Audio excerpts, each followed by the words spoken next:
여러분들이 편하게 잠을 자고 있는 순간에도 대한민국 하늘에서 북한을 감시해주고 있는 우리의 E-737 공중조기경보 통제기에 대해서 이야기해 보겠습니다.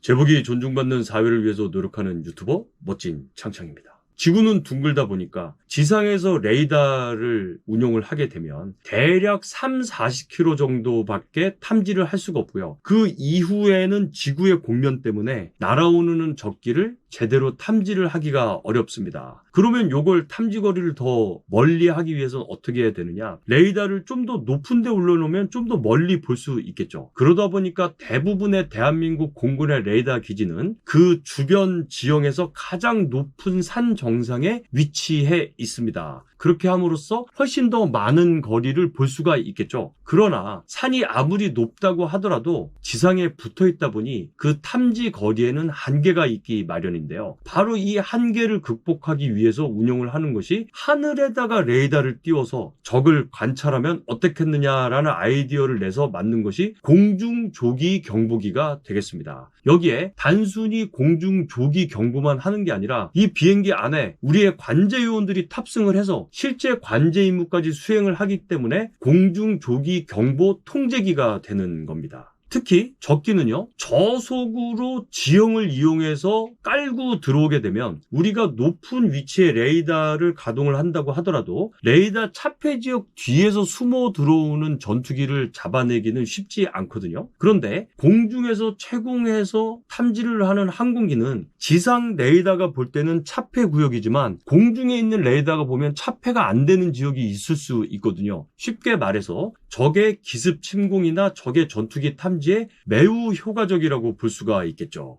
조기 경보기는요, early warning, 그러니까 먼저 보고 경고를 준다라는 뜻인데요. 과거에 미 해군이 가미가제 공격을 많이 당했는데 저 일본 놈들을 조금만 빨리 찾으면 대응을 하는데 너무 늦게 찾아버리니까 얘네들이 대응할 시간도 주지 않고 그냥 갖다 쳐 박아버리니까 문제가 되었거든요.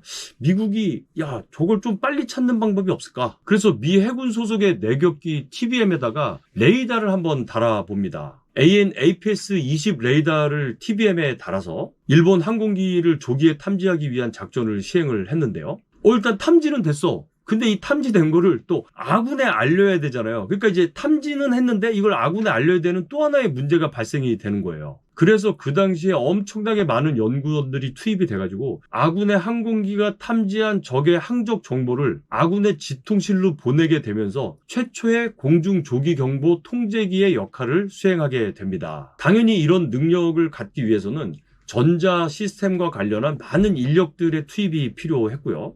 크기가 커질 수밖에 없었죠. 그래서 미 공군에서 운용하는 대형 폭격기를 기반으로 해서 공중조기 경보기를 만들어 보기로 하고요. 그래서 여기에 처음 사용된 기체가 바로 B-17, 플라잉 포트리스로 유명한 B-17 기체였는데요. 이 비행기에다 큰 레이더를 얹고 또 그 내부의 탑승자 중에 관제사들을 여러 명 태워가지고 레이더에 감지된 내용을 바로 분석해서 운용할 수 있게 하니까 시간적으로 굉장히 이득을 보게 됩니다.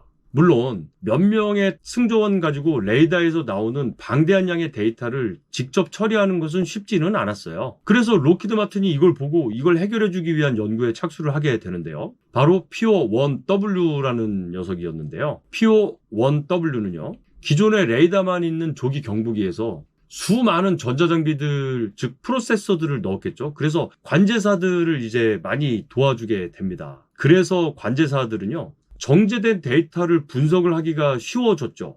훨씬 의사결정을 빨리 하게 되고 적기를 보고 적보다 유리한 위치에서 적을 공격하게 되는 거죠. 이렇게 조기 경보뿐만이 아니라 관제 능력까지 합쳐지다 보니 PO-1W는요, 공중 조기 플러스 통제기까지 되게 됩니다. 그렇게 해서 1997년에는 호주도 워낙 땅덩이가 넓잖아요. 우리도 이거 비슷한 거 좀 개발을 하면 안 되나? 하고 얘기를 하게 됐고요. 그렇게 해서 보잉은 737 기체를 기반으로 해서 동체 위에다 레이더를 얹히는 공중조기 경보 통제기에 대한 개념을 발전시킵니다. 그렇게 새로운 조기 경보 통제기 사업에 착수를 하게 됐고요. 보잉만 혼자서 할 수 없다 보니까 노스롭 그루만이나 영국의 BA 시스템, 이스라엘의 엘타사까지 합체해가지고 공중 조기 경보 통제기를 만들게 됩니다. 그렇게 해서 2004년에 시제기가 초도 비행을 했고요. 2009년에 호주 공군에 실전 배치가 됩니다. 그때 이 기체 이름은 E737로 명명이 됐고요. 전장은 33.6m, 중량은 46.6톤으로 꽤 무겁고요. 승조원은 8에서 12명 정도가 됩니다. 이 중에 2명에서 4명이 항공기 조종사가 되겠고요. 8명에서 10명은 관제 요원들이 됩니다. 최대 속도는 마하 0.8이지만 순항 속도는 한 마하 0.7 정도로 운영을 하고요. 항속거리는 6,500km를 나를 수가 있습니다. 가장 중요한 탐지 거리가 대략 한 7,800km 정도까지 탐지가 되니까 특히 높은 고도에서 탐지를 하기 때문에 음영지역이 없이 탐지를 한다는 것이 굉장히 중요한 능력이 됩니다. 또한 360도 탐지가 가능하고요. 바로 호주에 의해서 시작이 되었지만 E737 기체를 대한민국도 4대를 도입을 하게 됩니다. E737에는 메사 레이더가 장착되어 있고요. 원통형 기반이 아니라 메사 레이더는 일자형으로 되어 있습니다. 따라서 둥근 원판이 돌아가는 게 아니라 넓적하게 긴 기둥에서 좌우로 전파를 발사해서 360도 탐지를 하게 되죠. 양쪽 면에서 이쪽 면을 출력을 더 세게 할 수 있고 얘를 약하게 할 수 있고 똑같이 할 수도 있고 이쪽을 더 세게 할 수도 있고 다양한 모드 선택이 가능해요. 이렇게 360도 탐지가 가능하며 탐지 거리는 대략 한 4,500km 정도가 됩니다. 4,500km 정도면 우리가 낮은 선봉지역 바로 밑에까지 거의 북한 전역을 다 감시를 할 수가 있어요. 거기다가 우리가 집중 탐지 구역을 설정하게 되면 그 집중 탐지 구역은 이제 360도를 다 보지 않고 이렇게 좀 60도나 100도 이렇게 줄이게 됩니다. 집중 탐지를 하게 되면 그러면은요 탐지 거리는 대략 한 7,800km까지 늘어나게 됩니다. 그렇게 해서 우리나라 영공에서는 거의 탐지를 못하는 구역이 없다고 보셔도 되겠습니다. 또한 동시에 3,000개의 목표를 탐지를 할 수가 있는데요. 북한의 모든 기체가 1,800대 정도밖에 안 되니까 북한의 모든 비행기가 다 떠오른다 하더라도 우리는 다 소화를 해낼 수가 있는 겁니다. 또한 항공기뿐만 아니라 걔네들은 미사일도 쏘겠죠. 그런데 미사일도 동시에 1,000발을 쏠 수가 없기 때문에 E737 한 대만으로 한반도 전역에 있는 북한의 모든 항적과 3차원 공중공간에 날아다니는 모든 표적을 동시에 다 처리할 수 있다고 보면 되겠습니다.